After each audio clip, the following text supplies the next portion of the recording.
নিজ দেশের মানুষের উপর থেকে দ্রুত আস্থা হারাচ্ছেন ইসরায়েলের প্রধানমন্ত্রী বেনিয়ামিন নেতানিয়াহু। এক জরিপে দেখা গেছে তার উপর মাত্র 40% মানুষের আস্থা আছে।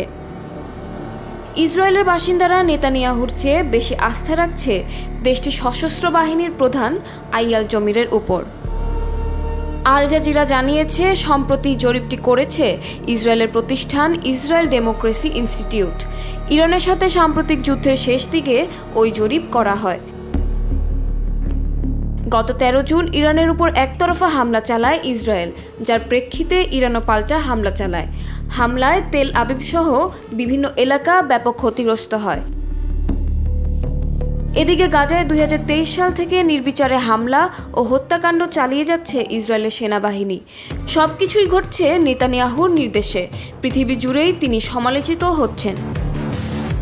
জরিপে অংশগ্রহণকারীদের 68.5% আস্থা রেখেছেন সেনাপ্রধান আইয়াল জমিরের উপর। এরপরই আছেন মোসাদের পরিচালক ডেভিড বার্নেয়া, তার উপর রয়েছে 67% মানুষের আস্থা। আস্থা হারানোর তালিকায় শীর্ষে আছেন দেশটির প্রতিরক্ষামন্ত্রী ইসরায়েল কাটজ। মাত্র 35% মানুষ তার উপর আস্থা রাখছেন। সম্প্রতি দেশটির সাবেক প্রধানমন্ত্রী নাফতালি বেনেট মন্তব্য করেছেন, বেনিয়ামিন নেতানিয়াহুকে পদত্যাগ করতে হবে। সাবেক প্রধানমন্ত্রী বেনেট বলেন, নেতানিয়াহু 20 বছর ধরে ক্ষমতায় আছেন, যা অনেক বেশি সময়।